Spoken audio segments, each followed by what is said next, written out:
గడచిన 4 సంవత్సరాల క్రితం నేను చెప్పాను, పవన్ కళ్యాణ్ గారు ఆయన పార్టీని ఒక వినూత్నంగా ఒక టెంట్ హౌస్ పార్టీని పెట్టారు.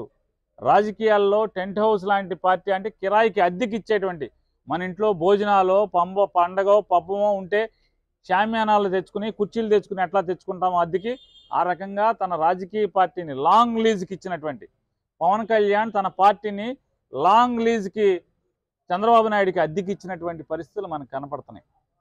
అయినా కూడా ఆయన ఒక పక్కేమో తెలంగాణలో వీళ్ళందరూ ఇంట్లో అందరికీ ఓటు ఉంటుంది, వీళ్ళ ఓట్లని తెలంగాణలో ఓట్లేస్తారు పవన్ కళ్యాణ్తో సహా, ఆంధ్రాతో రాజకీయాలు అంటారు. అంటే కాపురం అక్కడ, ఓటు అక్కడ, వీళ్ళు మాత్రం వీళ్ళ రాజకీయాలన్నీ కూడా ఆంధ్రప్రదేశ్లో. అంటే మనతోనేమో రాజకీయాలు, వాళ్ళ జీవితం అంతా కూడా, వాళ్ళ జీవనం అంతా కూడానేమో పరాయి రాష్ట్రంలో. అంటే మన ఇక్కడ బ్రతుకుతే ఇక్కడ బతకరాళ్ళు. నేను చెప్తున్నాను, నేను జగను మరణిస్తే మా చివరి శ్వాస తర్వాత కూడా మా శవాలను కూడా ఇక్కడే పూడ్చిపెడతారు, ఇక్కడే బతుకుతాం. కానీ మీరు మాత్రం అంతా హైదరాబాదే కదా. ఎవరిదైనా పవన్ కళ్యాణ్ గారు కానీ, లేదా ఈ పేపర్లు, ఈనాడు పేపరు లేకపోతే ఆంధ్రజ్యోతి పేపరు, వీళ్ళందరూ కూడా వీళ్ళ ఓట్లు ఇక్కడ ఉండవు, వీళ్ళ ఆస్తులు ఇక్కడ ఉండవు, వీళ్ళు ఇక్కడ బతకరు, ఇక్కడ గాలి పీల్చరు, మనతో పాటు బతకరు. కానీ వీళ్ళు మాత్రం ఈ రాష్ట్రం గురించి ఎంత అసహ్యంగా రాయాలో, ఎంత చంద్రబాబుకు అనుకూలంగా ఏ రకంగా ప్రవర్తించాలో ఆ రకంగా ఎత్తుకెళ్ళేస్తుంటారు. జగన్మోహన్ రెడ్డి గారి మీద విషం చిమ్ముతుంటారు. ఏ రోజున ఇవాళ జగన్మోహన్ రెడ్డి గారు 2019 నుంచి ఈ రోజు దాకా చేసినటువంటి అంటే ఉద్దానందం తీసుకోండి, పేదల ఇళ్ల స్థలాలు తీసుకోండి, లేకపోతే పోర్టులు తీసుకోండి, ఫిషింగ్ హార్బర్లు తీసుకోండి, హాస్పిటల్ తీసుకోండి, మెడికల్ కాలేజీలు తీసుకోండి, ఏది తీసుకున్నా పవన్ కళ్యాణ్ చంద్రబాబు కలిసి ఎందుకు చేయలేపారు? ఎందుకు చేయలేపారు మీరు?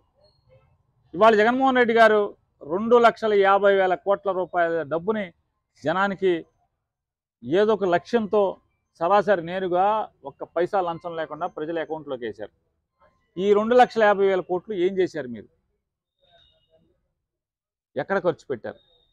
ఒక్కటేమన్నా మీరు ఒక కొత్త మెడికల్ కాలేజీ కట్టారా? ఒక కొత్త పోర్టు కట్టారా? కొత్త ఫిషింగ్ హార్బర్ కట్టారా?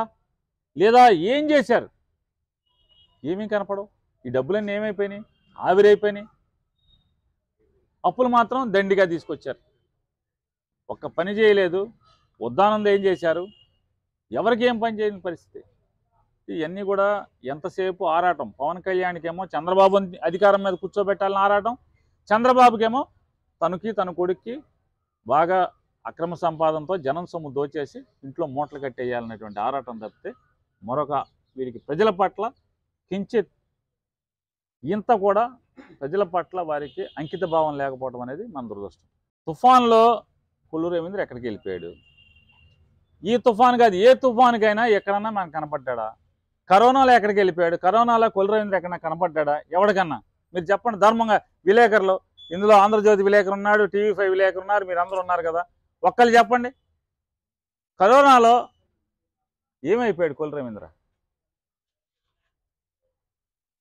కరోనాలో పేరు నాని కొడుకు ప్రాణాలకు తెగించి ICU వార్డులో, పేరుని కృష్ణమూర్తి అనే అతను 24 గంటల్లో 10-12 గంటలు గవర్నమెంట్ హాస్పిటల్లో ICU వార్డులో, కరోనా ICU వార్డులో ఆయన తిరుగుతూ ఉండేవాడు. ఏ రోజు ఏం కావాలంటే ఆఖరికి గవర్నమెంట్ హాస్పిటల్లో ఏది కావాలన్నా సొంత డబ్బులతో కూడా అరేంజ్ చేసాం. గవర్నమెంట్ నుంచి రావటం ఆలస్యం అయితే, తుఫాను హెచ్చరికల మొదల దగ్గర నుంచి కూడా చివరి వరకు పేరుని కృష్ణమూర్తి జోరున వర్షంలో కూడా నడుంలోతు నీళ్ళలో కూడా తిరుగుతూనే ఉన్నాడు. భోజనాలు ఏర్పాటు చేశాడు. ప్రాణ నష్టం జరగకుండా పేరుని కృష్ణమూర్తి ప్రభుత్వం తరపున చూశాడు. నువ్వు సిగ్గుపడాలి. ముక్కుపచ్చల మీసాలు కూడా సరిగ్గా రాని కుర్రాడు, 26 ఏళ్ళ కుర్రాడు. నీకేమో 50 ఏళ్ళు వచ్చినాయి. 50 ఏళ్ళలోనేమో నువ్వేమో ఎక్కడ ఉంటావో తెలియదు, ఎక్కడికి వస్తావో తెలియదు. అతను మాత్రం తుఫాన్లో 5 రోజులు 6 రోజులు కంటిన్యూస్గా జనాల్లో తిరుగుతానన్నాడు. జనం బాగోగులు పట్టించుకున్నాడు. భోజనాలు చూశాడు. వాళ్ళ ప్రాణ నష్టం లేకుండా ఉంటాకి వాళ్ళందరినీ క్యాంపులకు తరలించే ఏర్పాట్లు చూశాడు. నీళ్లు తోడిచ్చే ఏర్పాట్లు చూశాడు. మొత్తం అంతా తిరుగుతూనే ఉన్నాడు. ఇక సీటుది అంటావా, సీటు వస్తే ఏంటి రాకపోతే ఏంటి?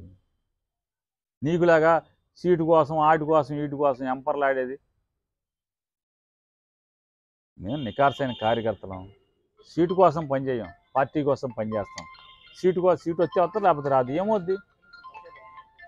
వైఎస్ జగన్ బాగుంటే చాలని మేము కోరుకుంటాం. నేను కానీ, నా కొడుకు కానీ, నా కుటుంబం అంతా జగన్మోహన్ రెడ్డి గారు బాగుంటే చాలు, ఈ రాష్ట్రం ప్రజలు పేద బిక్కి బాగుంటారనేది మా ఆలోచన. జగన్ బాగున్నంతసేపు, జగన్ ఈ రాష్ట్రంలో ముఖ్యమంత్రిగా ఉన్నంతసేపు ఈ రాష్ట్రంలో పేదల జీవితాలు బాగుంటాయని చెప్పి పనిచేస్తుంటాం. సీటు వస్తే రాకపోతే జగన్ బాగుండాలి చాలు మాకు.